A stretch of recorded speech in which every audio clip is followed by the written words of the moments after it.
December 16, 1944, Losheim Gap, Belgium.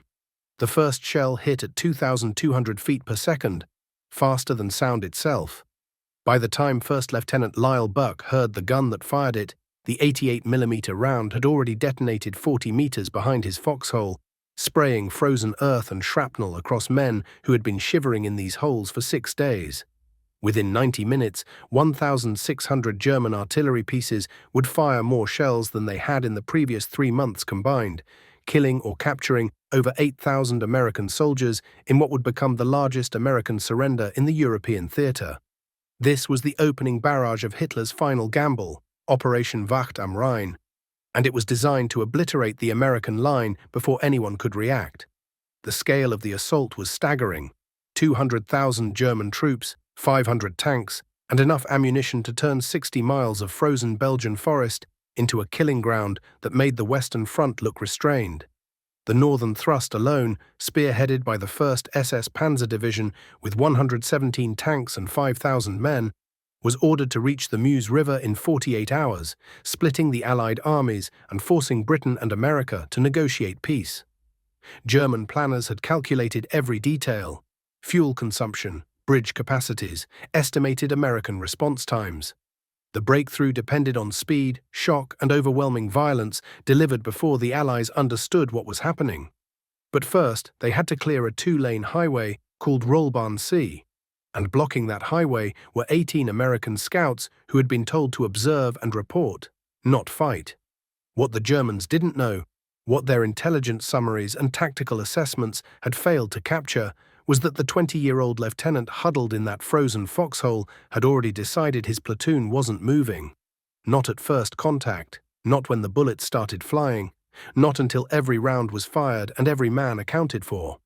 The Germans expected to sweep past Lanzerath by 700 hours that morning, giving their armor 2 clear hours to exploit the breakthrough before American reserves could respond. They would be 5 hours late, and those 5 hours would cost them the war. December 15, 1944. Schloss Schleiden, Eifel Mountains, Germany. 7 hours before the storm, Oberst Wilhelm Wiebig exhaled cigar smoke as he studied the map spread across the oak table, his finger stopping at a gap in the American line between Manderfeld and Losheim. The Losheim Gap. 5 kilometers of open corridor through the Ardennes forest where the American defensive positions thinned to almost nothing. His audience, 12 officers from the 3rd Fallschirmjäger Division and attached assault units, leaned forward with the focused attention of men who would be executing the plan in less than 8 hours. Here, Wiebig said, tapping Lanzerath village on the map. 18 men. American reconnaissance troops from the 99th Infantry Division. Intelligence confirms they occupy forward positions directly blocking Rollbahn C, the primary route for Kampfgruppe Piper's armor. Hauptmann Josef Schröder, commanding the 9th Fallschirmjäger Regiment's lead assault companies, studied the map with professional interest. At 32, Schröder was a veteran of Crete, Russia, and Italy, campaigns that had killed most of his original battalion. He had learned not to underestimate any enemy, but even his experienced eye couldn't find much threat in the tactical picture Wiebig presented. 18 men holding a highway junction. Schröder's tone carried genuine curiosity rather than mockery. What support do they have? Wiebig consulted the intelligence summary compiled from prisoner interrogations and Luftwaffe reconnaissance.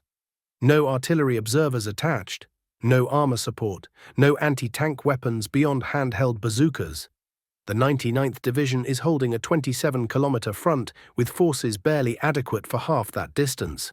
These scouts are an intelligence and reconnaissance platoon.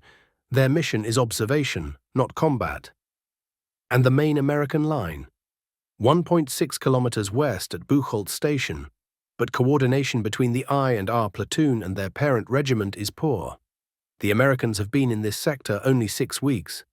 They don't expect trouble in the north. Nothing significant has happened here since September. Wiebig's confidence wasn't arrogance, it was based on weeks of careful intelligence gathering that had identified the Losheim Gap as the weak point in the Allied line. Schröder nodded, his tactical mind already calculating approach routes and engagement times.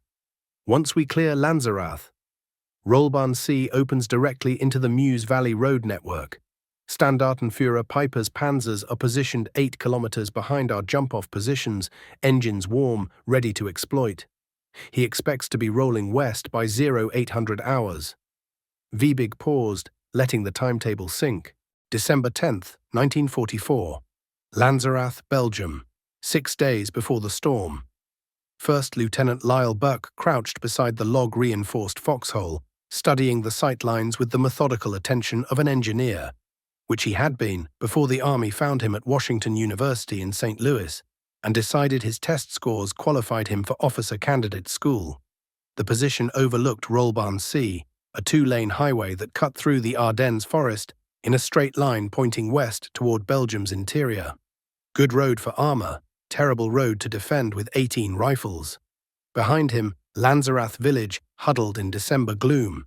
16 stone buildings, a small church, maybe 200 Belgian civilians who had survived 4 years of German occupation and now watched American soldiers with cautious neutrality. The war had taught them not to celebrate too loudly. Front lines had a way of shifting.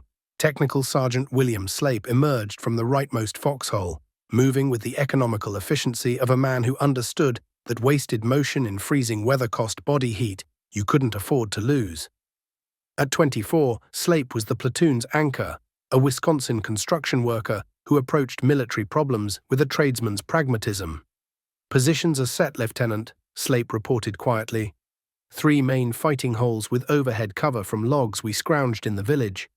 Interlocking fire out to 300 yards. If they come up that road, we'll see them before they see us. Bouck nodded, his mind automatically calculating fields of fire and dead space. The 3 foxholes formed a shallow arc covering the highway's eastern approach, positioned on a rise that provided maybe 10 feet of elevation advantage. Not much, but in country this flat, you took what you could get. Ammunition. 80 rounds per rifleman, 2,000 rounds belted for the 30 caliber machine gun, another 1,000 for the jeep-mounted 50. Plus grenades, 6 per man, more than enough for reconnaissance work. Slape's tone carried confidence, though both men understood the unspoken calculation. Enough ammunition to observe and report, maybe hold off a probe. Not enough for sustained combat. Private First Class William James Tsakanikas, everyone used his Greek surname to avoid confusion with the other Williams, approached from the tree line where the platoon's jeep sat under camouflage netting. The jeep mounted a Browning M2.50 caliber machine gun, a weapon designed to destroy light vehicles and suppress infantry at ranges exceeding 1,000 yards.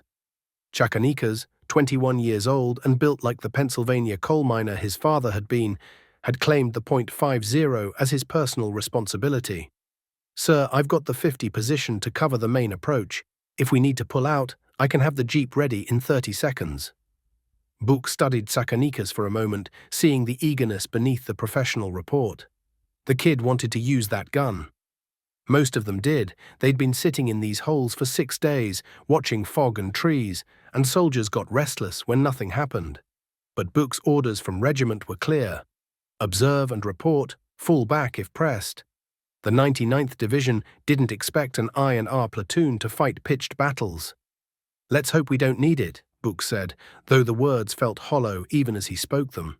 He had walked the ground between their position and the main American line at Buchholz Station, 1.6 kilometers through forest. If Germans came hard and fast up that road, his platoon falling back would give friendly forces maybe 10 minutes warning. 10 minutes wasn't enough for anything except dying surprised. Private First Class Risto Milosevic, Milo to everyone, approached from the northern observation post, moving with the hunter's quiet grace that made him the platoon's best shot. 22 years old, son of Serbian immigrants in Montana, Milo had grown up stalking elk in mountains that made the Ardennes look gentle. "Lieutenant, there's movement on the German side."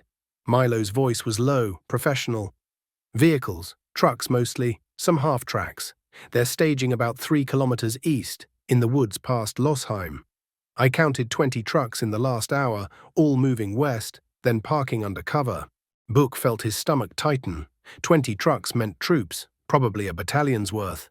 Staging 3 kilometers away meant preparation, and preparation pointed toward action. "Did you report it to regiment?" "Yes, sir. Called it in at 14:30.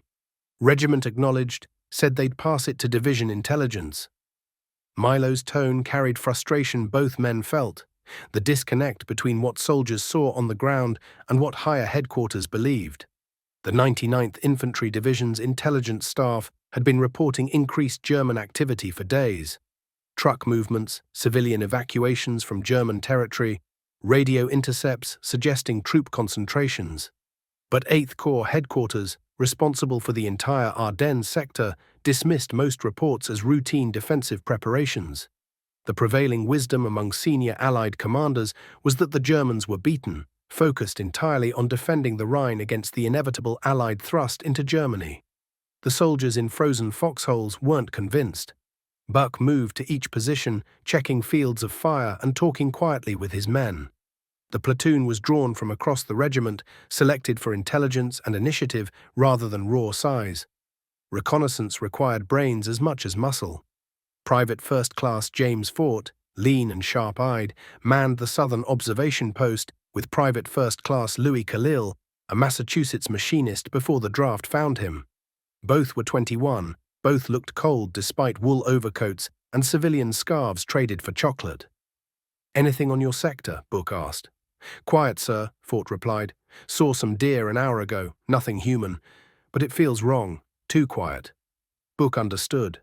The forest should have held the normal sounds of a military front: occasional gunfire, distant artillery, vehicle noise. Instead, the Ardennes lay silent under grey skies and thin snow, as if holding its breath. At the central position, Private First Class John Krieger from Ohio and Private First Class Sam Jenkins from Tennessee maintained watch on the main road.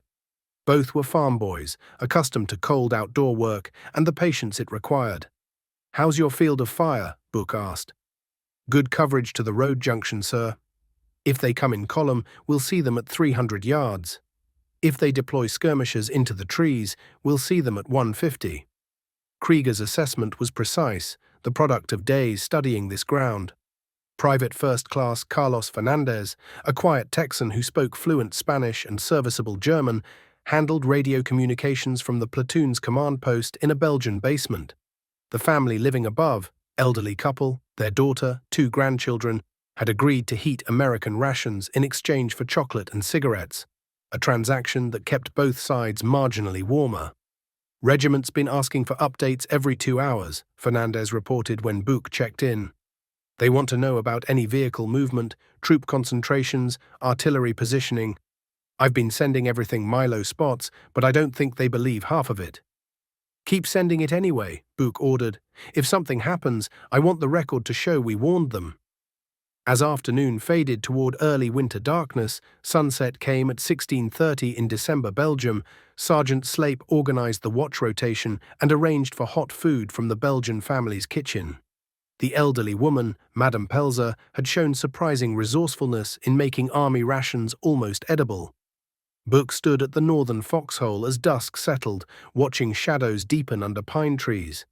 Temperature was dropping toward the teens Fahrenheit, frost already forming on exposed metal. 3 kilometers east, in forests he couldn't see, 500 German paratroopers were receiving final briefings.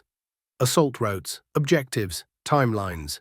Behind them, 117 tanks sat with engines warming, ready to exploit the breakthrough that Oberst Wiebig had planned with such methodical confidence. The Germans expected to clear Lanzerath by 700 hours on December 16th. Private First Class Robert Preston, manning the evening watch with Private First Class Aubrey McGeehee, called down from the northern position. "Sir, you should see this." Bouck climbed to the observation post, accepting the binoculars Preston offered. In the failing light, he could just make out vehicle movement on the German side. Dark shapes against darker forest, headlights carefully shielded but occasionally visible when drivers miscalculated turns. "That's the 3rd convoy in 2 hours, Preston said quietly. "All moving west, all parking under cover. Whatever they're planning, it's big." Bouck watched for another 5 minutes, counting vehicles when he could see them, estimating numbers when he couldn't. Finally, he lowered the binoculars and made a decision that would define everything that followed. "Fernandez," he called down to the command post, "get me regiment on the radio." The radio crackled to life, and Bouck delivered his report with careful precision. Estimated battalion-size force staging 3 kilometers east. Vehicle movements suggesting preparation for offensive action. Request permission to withdraw to main defensive line before contact. The response came back 15 minutes later, filtered through regiment to battalion to company, and finally to one frozen platoon on a ridge. Hold present positions. Continue observation. Report any significant change in enemy disposition. Bouck stared at the radio handset for a long moment before acknowledging the order. Hold present positions. 18 men, 3 foxholes, and enough ammunition for maybe an hour of hard fighting, against whatever was gathering strength 3 kilometers away. Sergeant Slape appeared at his shoulder. "What did regiment say?" "We hold." Slape nodded slowly, his weathered face showing no surprise. "Then we hold, sir." That night, as temperatures dropped below 10 degrees Fahrenheit and men huddled in foxholes trying to stay warm enough to stay alert, Bouck lay in his sleeping bag thinking about mathematics.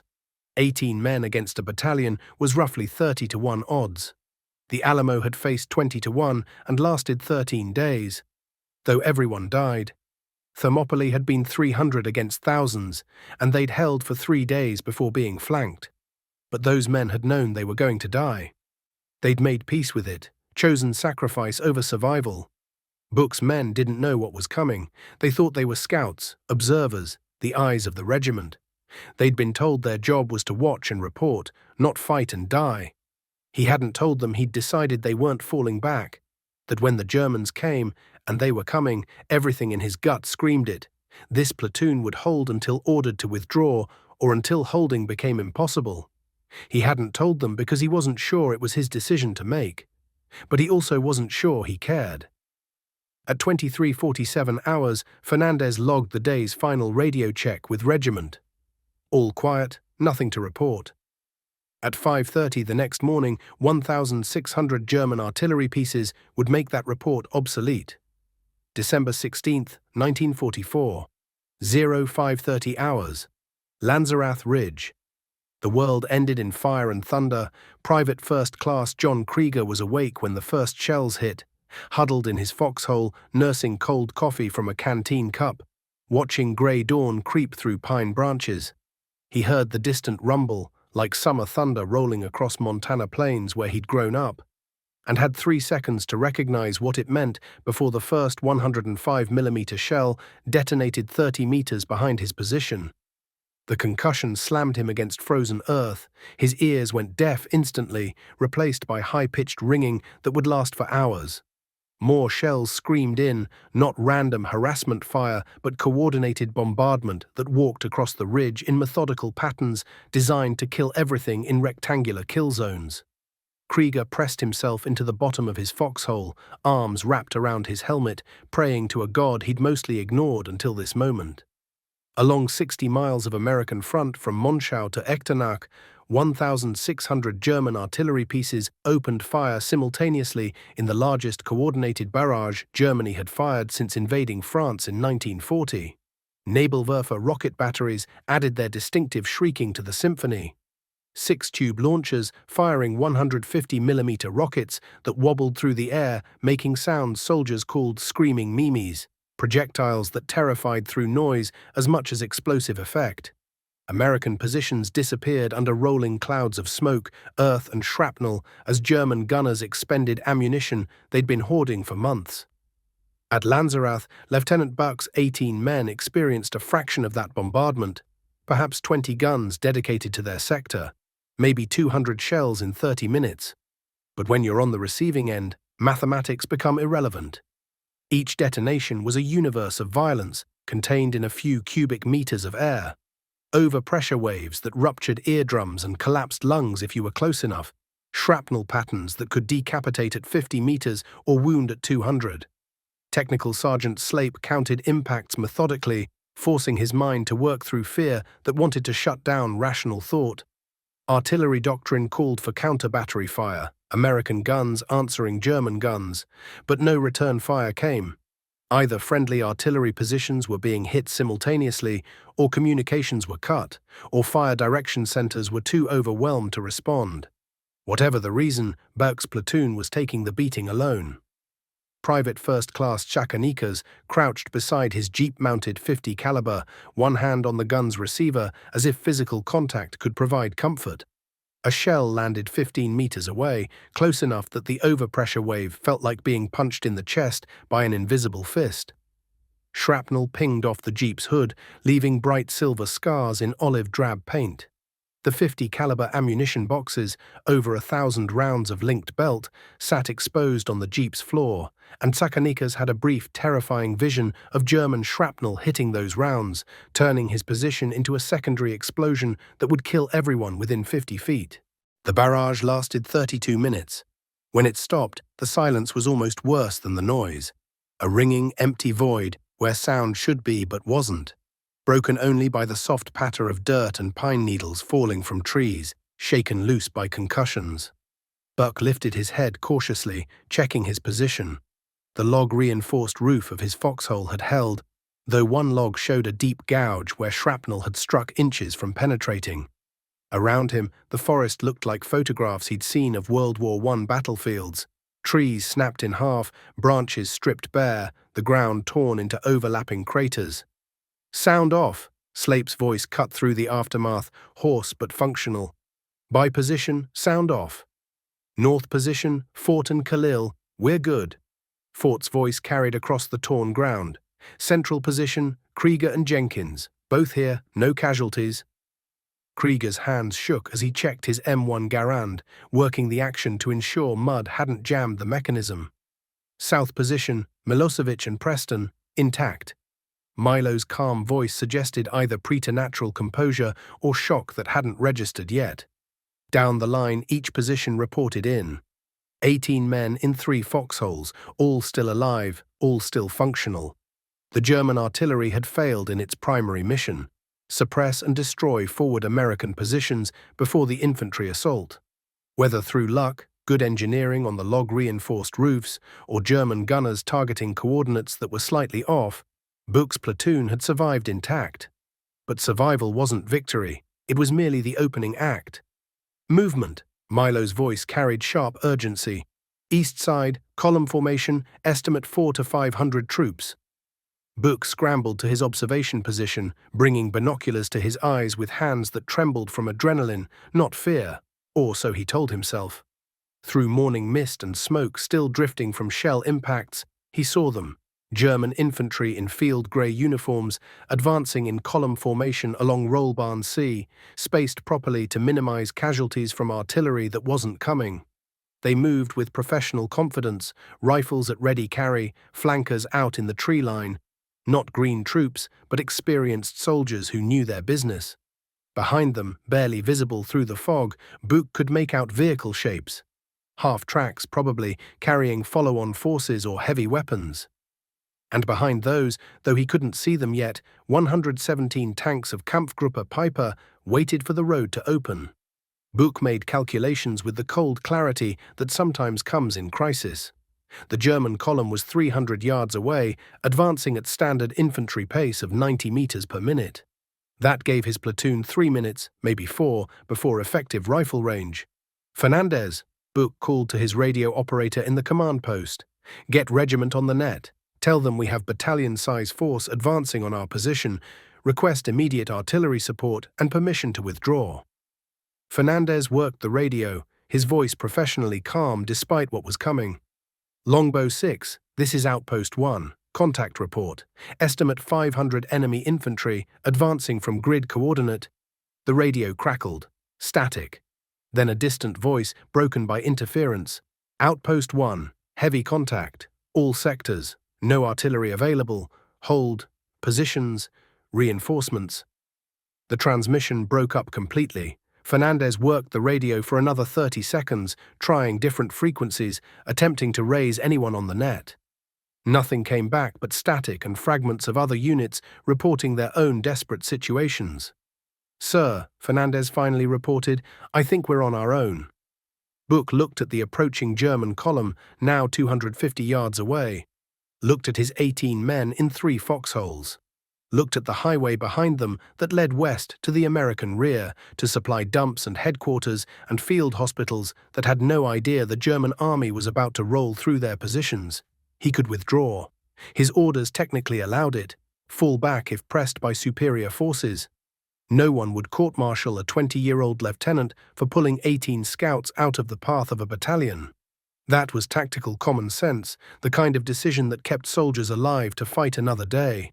But withdrawal meant the Germans would be on that highway in 10 minutes, rolling west unopposed, reaching American rear areas before anyone could organize defense. Withdrawal meant everything behind Lanzerath. The supply dumps, the field hospitals, the division headquarters would be overrun before they knew what hit them.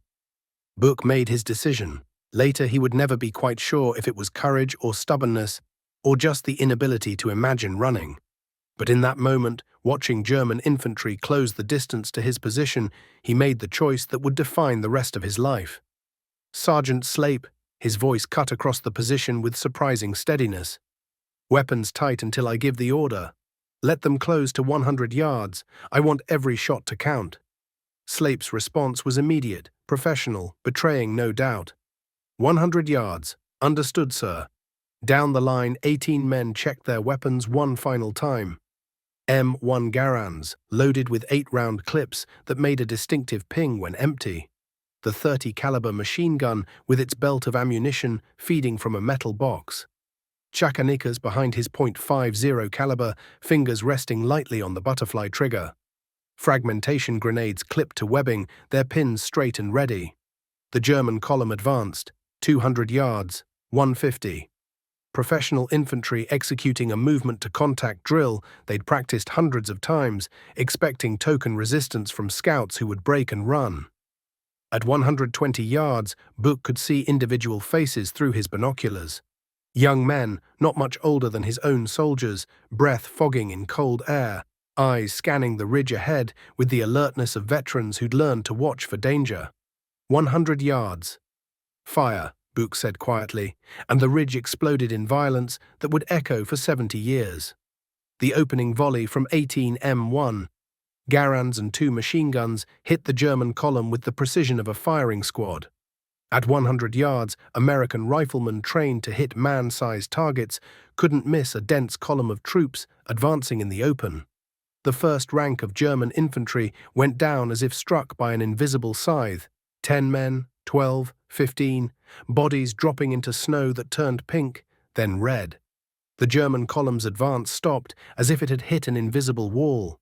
Soldiers dove for cover, some into roadside ditches, others behind trees that wouldn't stop rifle bullets but at least blocked line of sight. Officers shouted orders in German that carried across frozen air. "Deckung! Deckung! Take cover! And feindliche Stellung voraus! Enemy position ahead!" But the damage in those first seconds was catastrophic. American marksmanship doctrine emphasized aimed fire over volume, and Bouck's men had been shooting at targets for weeks during training. At 100 yards, a trained rifleman could hit a head-sized target 9 times out of 10.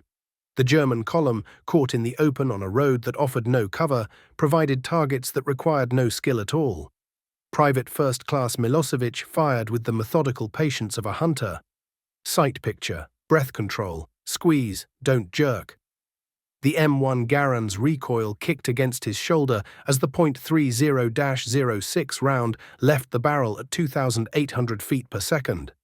Through his iron sights, Milo saw a German soldier go down, clutching his chest. Sight picture, breath, fire. Another soldier fell. The M1's 8-round clip gave him 8 chances before the distinctive ping announced he was empty. 8 rounds, 8 targets, 8 seconds. Reload. Private First Class Chakanikas opened up with the .50 caliber, the heavy machine gun's deep hammering roar drowning out lighter rifle fire. The 50 BMG rounds, each projectile weighing over 2 ounces, traveling at 2,900 feet per second, didn't just wound. They destroyed. A hit to center mass removed the entire chest cavity. A hit to an extremity amputated the limb.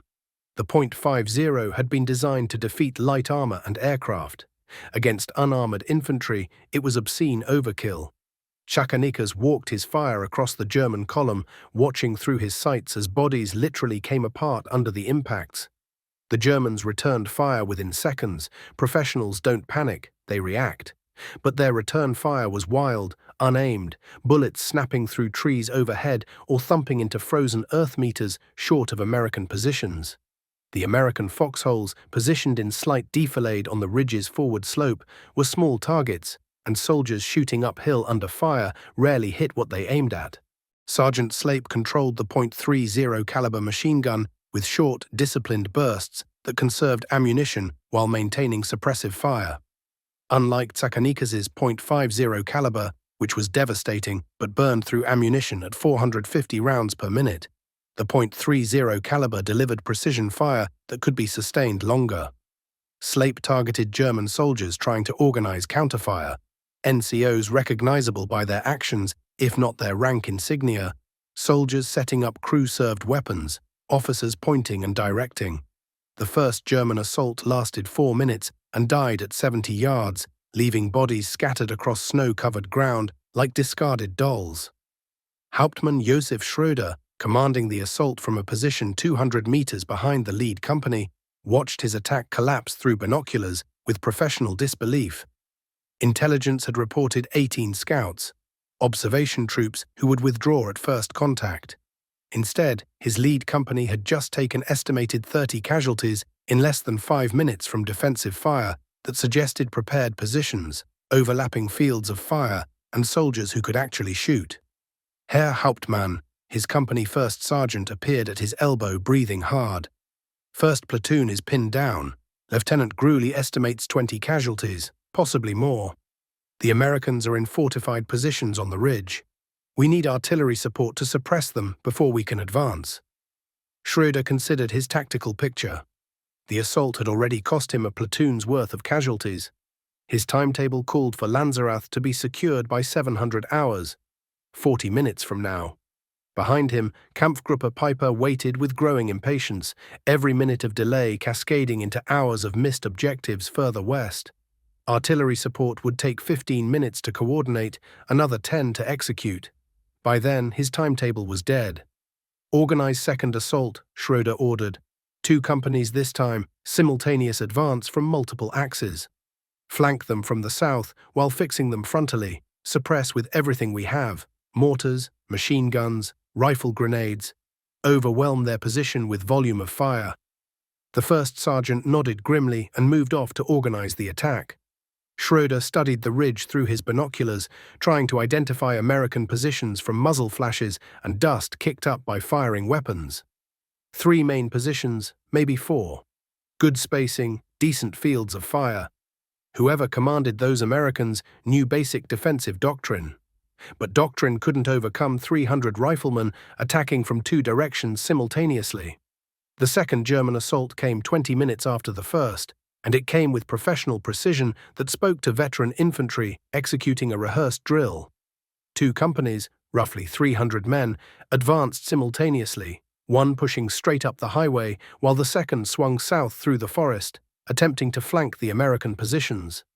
Lieutenant Bouck watched the development through binoculars, his tactical mind calculating distances and angles even as adrenaline made his hands shake. The frontal assault he could handle, his positions covered that approach perfectly.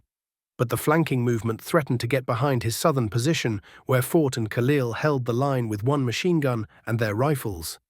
"Fort," Bouck called across the position, "you've got flankers coming from your right side. Shift your fire south." Fort acknowledged with a wave and redirected his riflemen to cover the new threat. But shifting fire meant weakening coverage of the frontal approach, which was exactly what German doctrine intended. Split the defender's attention, create multiple dilemmas simultaneously, exploit whatever weakness appeared first. The frontal assault hit at 7:17 hours, and this time the Germans came with suppressive fire that made the first attack look tentative. German machine guns hammered the American positions with sustained bursts, not trying to hit individual soldiers, but simply putting so much lead in the air that Americans couldn't raise their heads to return accurate fire. Under that suppressive umbrella, German riflemen advanced by squads, moving from cover to cover with practiced efficiency. Private First Class Kreger found himself pinned in his foxhole, unable to return fire without exposing himself to the machine gun fire that chewed bark from trees overhead and kicked up frozen dirt around his position. He waited for a pause in the fire. Machine gunners had to change barrels or reload eventually. And when the pause came, he popped up, acquired a target, fired twice, and dropped back down as return fire snapped past where his head had been. 8 rounds in the M1's clip, 2 fired, 6 remaining. Make them count. The flanking attack hit Fort's position at 7:19 hours. German infantry emerging from the tree line 60 yards south of the American foxholes. Fort saw them coming, swung his rifle to engage, and got off 3 shots before German fire forced him back into cover. Beside him, Khalil worked the .30 caliber machine gun, traversing the barrel to cover the new threat, short bursts that dropped 2 Germans before the rest went to ground. But there were too many targets and not enough shooters. For every German fought and Khalil dropped, 3 more advanced. The mathematics of attrition were working against the Americans. Each defender had to hit multiple attackers to maintain the defensive line, while each attacker only had to suppress 1 defender to advance. Lieutenant Bouck recognized the tactical crisis developing. His southern position was about to be overrun unless he reinforced it.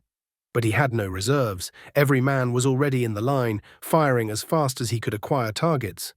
Moving men from other positions would just weaken those sectors, creating new vulnerabilities the Germans would exploit. He made a desperate gamble. Chakanikas, shift the 50 to cover Fort's sector. Walk your fire through those trees. Chakanikas didn't question the order. He traversed the .50 caliber machine gun to aim south into the tree line where German flankers advanced under cover. The 50's heavy bullets didn't just penetrate pine trees, they destroyed them, tearing through trunks thick enough to stop rifle fire, shredding branches, turning cover into concealment that offered no protection at all.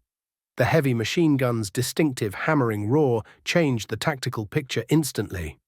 German soldiers advancing through the trees discovered that their cover was illusory, that the .50 caliber rounds punching through pine trunks had enough energy left to kill on the far side.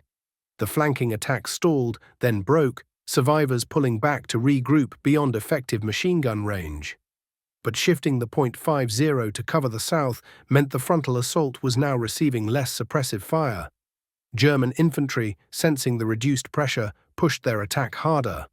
They reached 50 yards from the American positions, then 40, close enough that Bouck could see individual features on faces, could hear German NCOs shouting encouragement, could smell the distinctive bitter tang of cordite from German rifles firing 7.92 mm Mauser rounds. At 40 yards, Private First Class Jenkins pulled the pin on a fragmentation grenade, counted 2 seconds, and lobbed it toward a cluster of Germans taking cover behind a fallen log. The grenade detonated with a sharp crack that was almost lost in the general cacophony of gunfire. But the effect was immediate. The Germans behind the log stopped moving, and the soldiers nearby pulled back, unwilling to advance into grenade range where American hand-thrown explosives could kill what German rifle fire had not. The second assault broke at 7:34 hours, 17 minutes after it started. German infantry pulled back in good order. This wasn't a rout, just tactical withdrawal by soldiers who'd learned that advancing further cost more than it gained. They left bodies scattered across snow that was no longer white, and they carried wounded who screamed in German that needed no translation. Hauptmann Schröder watched his second assault fail with cold fury that wasn't directed at his men. They'd fought well, but at the tactical situation that made no sense. 18 scouts should not be stopping 2 companies of veteran paratroopers. The Americans should have broken by now, should have withdrawn or surrendered or died in their positions. Instead, they were still shooting. Inside the American positions, reality was less triumphant than German frustration suggested. Ammunition was becoming critical. Krieger's M1 had fired 60 of his 80 rounds, 3/4 of his basic load gone in 2 engagements. The .30 caliber machine gun had burned through half its belt, and Slape was rationing bursts now, firing only when he had clear targets worth the ammunition expenditure. Tsakanikas's .50 caliber was down to maybe 300 rounds from its original 1,000. The heavy machine gun was the platoon's most effective weapon, but it was also the hungriest consuming ammunition at a rate that made sustainability a cruel joke. And the Germans weren't done.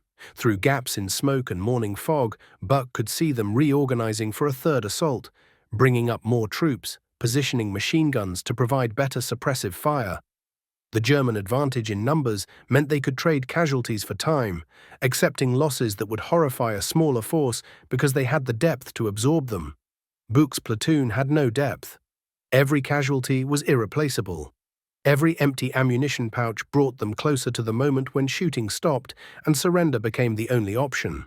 Private First Class Milosevic ejected his fifth empty clip from his M1, the distinctive ping announcing he was dry. He reached to his bandolier for another clip and found only 2 remaining. 16 rounds left. Then what? Fixed bayonet and harsh language? The mathematics were pitiless. 18 men couldn't hold against 500 indefinitely. Not with the ammunition they had. Not without reinforcement, resupply, or relief. But they'd held for an hour. The Germans were supposed to clear this position in 30 minutes and be rolling west by 7 a.m. It was now 7:40 a.m., and Rollbahn C was still blocked, and behind the American positions, the highway remained empty of German armor. Every minute Bouck's platoon held was a minute friendly forces had to prepare, to move up reserves, to establish blocking positions that might prevent the German breakthrough from becoming catastrophic. Sometimes, in war, losing slowly is its own kind of victory. The third German assault was forming up when an unexpected voice crackled over the radio. Outpost 1, this is Fire Mission Able. We have 4 guns available for fire support. Can you adjust? Fernandez grabbed the handset with hands that shook from exhaustion, not fear. Fire Mission Able, Outpost 1. Affirmative. Target is infantry concentration, grid coordinates. He read off the numbers while Bouck confirmed German positions through binoculars. 4 guns. Not the battalion-level fire support they needed, but 4 105mm howitzers could change the tactical picture if the fire was accurate. The artillery landed 90 seconds later, 4 shells screaming in at high angle, detonating among German staging areas with airbursts that scattered shrapnel across men who'd thought they were safely beyond American rifle range. The effect was more psychological than lethal, maybe 5 German casualties, but it forced the third assault to delay while infantry pulled back beyond artillery range. And delay was everything. The battle at Lanzerath Ridge settled into a grinding war of attrition that neither side had planned, but both were now committed to winning. The Germans needed Rollbahn C open to maintain their offensive timetable. The Americans needed to deny that road for as long as 18 men with dwindling ammunition could hold out. Between 8 a.m. and 2 p.m. hours, the pattern repeated with mechanical regularity. German assault, American defensive fire, German withdrawal, reorganization, and assault again. The intervals between attacks grew shorter as German commanders felt the pressure of a timetable slipping beyond recovery. Kampfgruppe Piper, idling 8 kilometers east with 117 tanks burning precious fuel, sent increasingly angry radio messages demanding to know why a reconnaissance platoon was stopping an entire division. Lieutenant Bouck's platoon fought with the desperate efficiency of men who understood that survival depended on making every bullet count. Marksmanship replaced volume of fire. Soldiers who might have burned through magazines in training now took careful aim before firing, conserving ammunition that couldn't be replaced. Private First Class Chakanikas, his .50 caliber machine gun down to perhaps 100 rounds, fired single shots instead of bursts, using a weapon designed for sustained automatic fire as an overpowered sniper rifle. Each pull of the trigger sent a half-ounce projectile downrange with enough kinetic energy to destroy whatever it hit. But single shots meant his remaining ammunition might last another hour instead of minutes. The Germans adapted their tactics. Unable to frontally assault positions that commanded excellent fields of fire, they shifted to infiltration, small groups attempting to work their way close enough for grenade assaults. This slowed their advance, but made them harder targets, requiring American riflemen to engage individuals rather than dense formations. Private First Class Fort, firing from the southern position, watched a German soldier low crawl through snow 30 yards away, moving with professional patience toward a position that would let him throw grenades into American foxholes. Fort tracked him through his M1's iron sights, waiting for a shot that wouldn't be wasted, waiting for the German to expose himself enough for a hit. The German raised his head to check his route. Fort fired. The German dropped and didn't move. Fort ejected the empty clip, his last one, and looked at his rifle with the cold realization that he was now limited to loose rounds scavenged from casualties or borrowed from fellow soldiers. By 1100 hours, ammunition status across the platoon was critical. M1 Garand rifleman, averaging 10 to 15 rounds remaining 30 caliber machine gun, approximately 300 rounds 50 caliber machine gun, under 100 rounds grenades, 2 to 3 per man. Technical Sergeant Slape organized an ammunition redistribution, crawling between positions to collect rounds from soldiers who had spare ammunition and distribute them to those who'd fired more. The redistribution bought maybe another hour of fighting capability before the well ran completely dry. Lieutenant Bouck did mathematics in his head that he wished he didn't have to do. 10 rounds per rifleman, 18 riflemen, maybe 200 rounds in the machine guns. Call it 400 rounds total against an enemy force that had already demonstrated it could absorb 200 casualties and keep attacking. The equation had only one solution, and Bouck didn't like it. But the alternative, withdrawing now, leaving Rollbahn C open, letting German armor roll through unopposed, wasn't acceptable either. Not when every hour of delay was buying time for American forces behind them to prepare defenses, evacuate supply dumps, organize blocking positions. So they stayed. At 12:47 hours, something changed. The pattern of German attacks stopped. No infantry emerged from the tree line. No suppressive fire hammered American positions. The battlefield fell into eerie quiet, broken only by distant sounds of fighting from other sectors and the occasional cry of wounded Germans who'd been left in no man's land between the lines. Private First Class Milosevic, using the lull to scan German positions through borrowed binoculars, reported movement but not attack preparations. "Lieutenant, they're pulling back. Vehicles moving east, troops consolidating. It looks like they're withdrawing." Bouck studied the German positions, trying to understand the tactical picture. Withdrawal made no sense. The Germans had numerical superiority. They'd already committed to this attack. Pulling back now meant accepting defeat against an enemy they outnumbered 30 to 1. Unless they weren't withdrawing. Unless they were repositioning for something different. "Fernandez, anything on the radio? Any reports from regiment about German armor movement?" Fernandez had been monitoring the radio net when communications worked, which was sporadic at best. "Negative, sir. I'm hearing reports from other sectors. Sounds like the whole front is under attack, but nothing specific about armor." Bouck made a decision. "Slape, organize a 2-man patrol.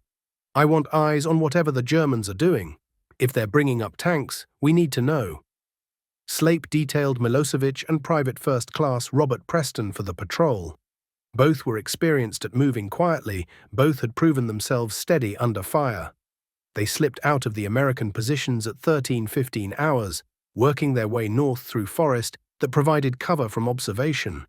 They returned 23 minutes later with news that confirmed Bouck's worst fears. "Sir, they've got armor coming up," Milosevic reported, breathing hard from the quick movement. "I counted at least 4 Panthers, maybe more behind them, and they've got infantry reorganizing into assault formations. This isn't a probe anymore. This is a full-scale attack with tank support." German Panther tanks, 50-ton monsters with 75mm guns that could destroy American Sherman tanks at ranges where Shermans couldn't effectively fire back. Against infantry in foxholes with no anti-tank weapons beyond worthless bazookas, Panthers were essentially invulnerable. Bouck absorbed the information with the fatalistic calm that sometimes comes when bad news crosses the threshold from disaster into inevitability. His platoon had held for over 7 hours against infantry and machine guns. They'd accomplished something that German planning had assumed would take 30 minutes. But they had no weapons that could stop tanks, and when those Panthers rolled up Rollbahn C, the battle would be over. "How long until they attack?" Bouck asked. "They were still positioning when we pulled back." "Maybe 20 minutes, maybe 30. He owed them the truth. "Listen up," Bouck called, gathering his men as much as positions allowed. "The Germans are bringing up tanks. We can't stop armor with what we've got. I'm giving anyone who wants it permission to pull back in 20 minutes. Enough time to withdraw, to pull his men back toward American lines while the Germans were reorganizing. Enough time to declare victory. They'd held far longer than anyone expected, and save his platoon for another fight. But withdrawing now meant the Panthers would be rolling west in 30 minutes instead of 8 hours. It meant American rear areas would have barely any warning before German armor crashed through. It meant the delay they'd bought with 7 hours of fighting would be wasted. Bouck looked at his men, 18 soldiers who'd followed his orders without question for 7 hours, who'd fought with courage that had stopped a German battalion despite impossible odds. They were exhausted, low on ammunition, and about to face tanks they couldn't kill. He owed them the truth. "Listen up," Bouck called, gathering his men as much as positions allowed. "The Germans are bringing up tanks. We can't stop armor with what we've got. I'm giving anyone who wants it permission to pull back now.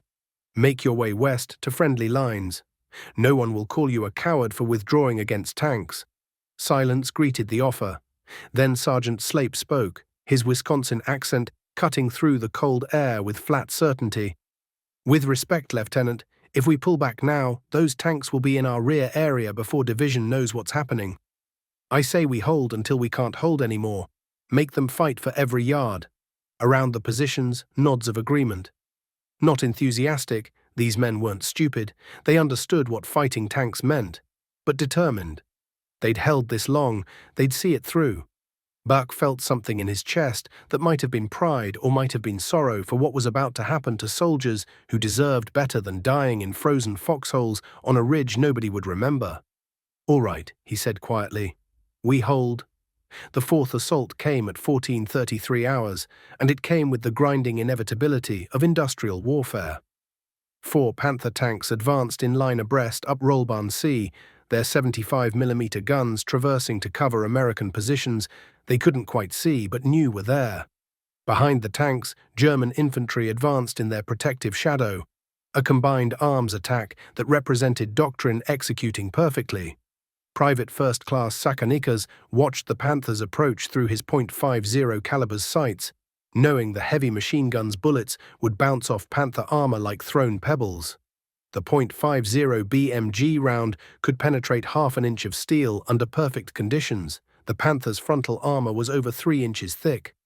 But watching tanks roll toward your position without shooting back felt wrong, felt like surrender before the fight started. So Sakanikas fired anyway, not at the tank hulls, but at the vision ports, the commander's cupola, the vulnerable points where a lucky shot might do something beyond making noise. The .50 caliber hammered away his last 50 rounds in disciplined bursts, each pull of the trigger an act of defiance against mathematics that said he couldn't win. The lead Panther's main gun fired, a sound like the world splitting open, a crack so loud it temporarily deafened everyone on the ridge. The 75mm high-explosive shell passed overhead and detonated 50 meters behind the American positions. But the message was clear: German tankers now had the range, and the next shots would be accurate. "Take cover," Bouck shouted unnecessarily. His men were already as deep in their foxholes as they could get. The second Panther fired, its shell detonating 5 meters from Slape's position, close enough that the overpressure wave collapsed one side of the foxhole and buried Slape under frozen earth that he had to claw through to breathe. Tank machine guns opened up. 7.92mm MG-34s mounted coaxially with main guns, firing long bursts that chewed through log overhead cover and forced Americans deep into holes that provided protection from direct fire but left them unable to return effective fire. The German infantry, emboldened by tank support, advanced rapidly behind their armor. They reached 50 yards, then 40, then 30. Hand grenade range. Close enough that American riflemen could see expressions on German faces, could see the confidence of soldiers who knew they were winning. Lieutenant Bouck fired his M1 until the clip pinged empty, reached for another clip, and found his ammunition pouches bare. He drew his .45 caliber pistol, 7 rounds, effective range maybe 25 yards, and knew the gesture was symbolic rather than tactical. Around him, his platoon was running dry. Rifle fire sputtered and died as soldiers exhausted their last rounds. The .30 caliber machine gun went silent, Slape having fired his last belt. Only scattered shots still came from positions where soldiers had hoarded a few final rounds. At 14:51 hours, Lieutenant Lyle Bouck Jr. made the hardest decision of his 20 years. Cease fire, we're out of ammunition. The shooting stopped. In the sudden silence, German voices could be heard shouting, not aggressive anymore, almost cautious, as if afraid this was a trick. German infantry approached American positions carefully, weapons ready, expecting last-ditch resistance that didn't come. Private First Class Milosevic stood up slowly from his foxhole, hands raised, his M1 Garand, the rifle he'd fired with such deadly precision for 9 hours, lying empty at his feet. Around the ridge, 15 other Americans emerged from positions they'd defended since dawn, hands raised, exhausted beyond measure, but alive. The Germans took them prisoner at 15:04 hours, almost 9.5 hours after the battle began. The 18-man platoon surrendered 15 men. 2 had been sent for help earlier and escaped.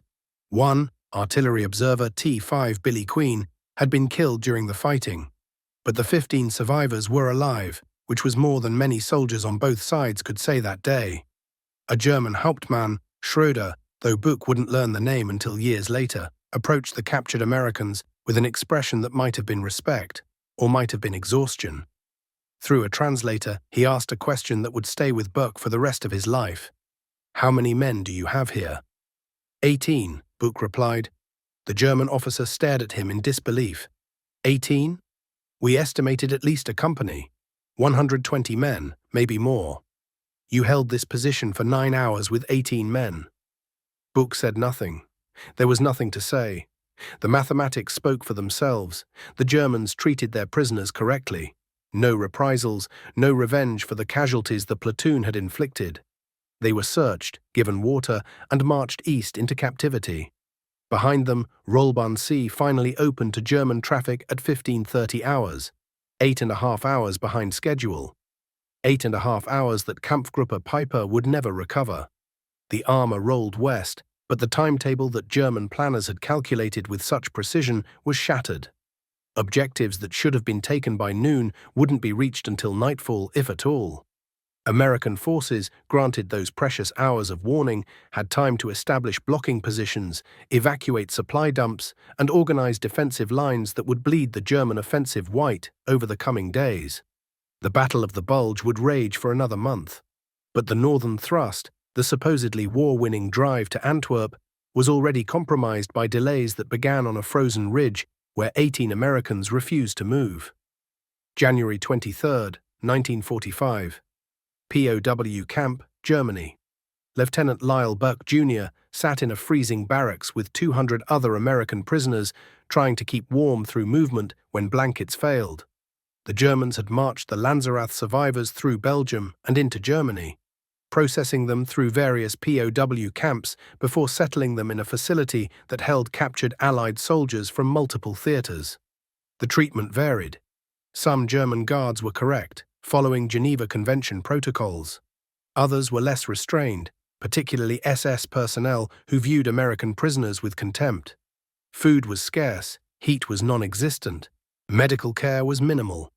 Soldiers weakened by combat and captivity died of diseases that would have been routine to treat in American hospitals. But Bouck and his men survived.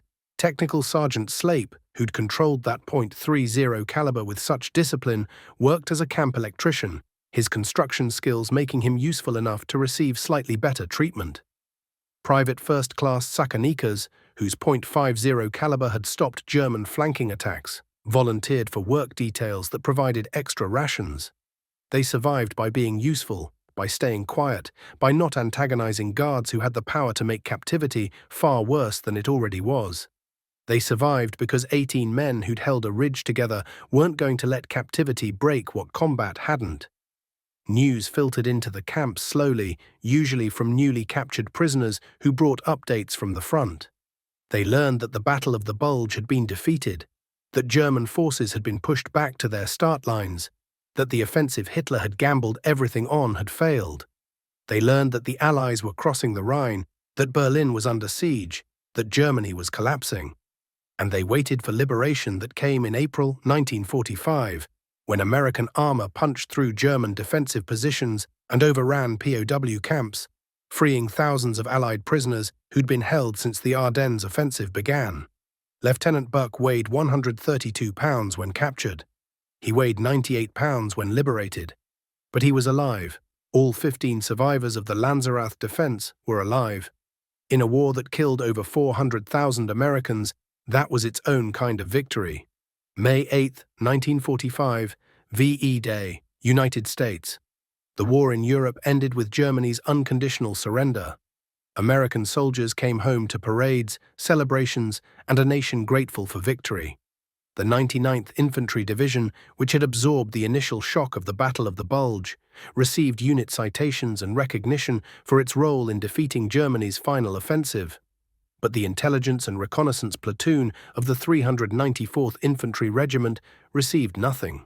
No medals, no citations, no recognition beyond brief mentions in after-action reports that noted their defense of Lanzerath without understanding its significance. The Army's bureaucracy, overwhelmed by processing millions of soldiers and thousands of unit actions, had no mechanism for identifying small unit actions that had changed the course of larger battles. Bouck returned to civilian life, finished his engineering degree, and tried to forget frozen foxholes and the sound of German tanks. His men scattered across America, returning to farms and factories and families who'd waited through years of war. They didn't talk much about Lanzerath, not because they were traumatized, though some were, but because nobody seemed interested. The war had produced so many stories of courage and sacrifice that one platoon's stand on a Belgian ridge seemed unremarkable in comparison. Years passed, decades passed. November 1981, Washington, D.C., Lieutenant Colonel Lyle Bouck, Jr., retired, stood in the Pentagon, wearing a suit instead of a uniform, facing military officials who'd finally acknowledged what happened on December 16, 1944. It had taken 36 years, but the Army had finally recognized the defense of Lanzerath Ridge. The Presidential Unit Citation was awarded to the entire 394th of FIO's and R platoon, the military's second-highest unit decoration, recognizing extraordinary heroism against armed enemy forces. Individual awards followed. 4 Distinguished Service Crosses, second only to Medal of Honor, awarded to Technical Sergeant William Slape, Private First Class William James Tsakanikas, Private First Class Risto Milosevic, and Lieutenant Warren Springer, the artillery observer who'd joined the fight. 5 Silver Stars, third highest military decoration, awarded to soldiers whose actions had been critical to the defense. 10 Bronze Stars with V device for valor in combat, awarded to the remaining platoon members. The ceremony was quiet, dignified, attended by aging veterans who'd been young men on a frozen ridge 36 years earlier. Some had died in the intervening decades. Billy Queen, killed during the battle, was honored posthumously. Others were too ill to attend. But those who came stood together one final time, remembering 18 men who'd refused to move. In his brief acceptance speech, Bouck said something that summarized the experience better than any after-action report. "We weren't heroes. We were just soldiers doing what needed to be done. The Germans needed that road, and we were in the way. So we stayed until we couldn't stay anymore. That's all it was." But it wasn't all. And everyone in that room knew it. The numbers, the mathematics of Lanzerath tell a story that words sometimes obscure. 18 American soldiers held a defensive position. 500 German infantry attacked, supported by armor 9.5 hours of sustained combat before ammunition exhaustion, forced surrender, 92 to 96 German casualties. Most sources agree on this range. 1 American killed in action, T5 Billy Queen, artillery observer. 15 Americans captured, all survived POW captivity, 8.5 hours delay in German timetable, contributing to overall offensive failure. The 1st SS Panzer Division, which should have been rolling west by 8 o'clock hours on December 16th, didn't clear Lanzerath until 15:30. Those 7.5 hours of delay cascaded into mission failure across the northern sector of the Ardennes offensive. Objectives that should have been taken on day 1 weren't reached until day 3. American reserves that should have been caught unprepared had time to establish blocking positions. The Battle of the Bulge would kill or wound over 80,000 American soldiers before ending in January 1945. but the offensive never achieved its strategic objectives. Germany never reached the Meuse River, never captured Antwerp, never forced Allied negotiations, and the failure began on a ridge where 18 scouts refused to run. The legacy. Modern military historians debate the significance of small unit actions in determining large-scale outcomes. Some argue that Lanzerath was merely one delay among many, that the German offensive would have failed regardless due to fuel shortages, weather, and Allied air superiority once clouds cleared. Others note that timetables matter in warfare, that operations timed to the hour unravel when delayed by half a day, that cascading failures often trace back to small things going wrong at critical moments. The truth probably lies between these extremes. Lanzerath didn't single-handedly stop the Battle of the Bulge, but it was part of the accumulated friction that turned German operational planning into chaos, that transformed a calculated gamble into desperate improvisation. 18 men couldn't stop Hitler's last offensive, but they could delay it long enough that it stopped itself. Today, a stone memorial stands on Lanzerath Ridge, placed by Belgian civilians and American veterans who remembered what happened there. The inscription is simple. Here on December 16, 1944, 18 American soldiers of the 394th Infantry Regiment held against overwhelming odds. Their courage bought time that changed the course of battle. Tourists sometimes stop to read the plaque, take photographs, and move on. The ridge is quiet now, covered in grass and pine trees that have grown since the war. The foxholes are gone, filled in decades ago. Nothing remains but memory and mathematics. 18 men, 9 hours, one highway. The Germans who mocked American scouts on December 15th learned a lesson that military planners have relearned throughout history, that courage doesn't scale with numbers, that determination can't be quantified in after-action reports, that sometimes the difference between victory and defeat comes down to young men in frozen holes who simply refuse to quit. The Intelligence and Reconnaissance platoon of the 394th Infantry Regiment didn't stop the Battle of the Bulge. They didn't save the Allied war effort. They didn't change history in ways that historians can easily measure. They just held a road when they were told it couldn't be held. And that was enough.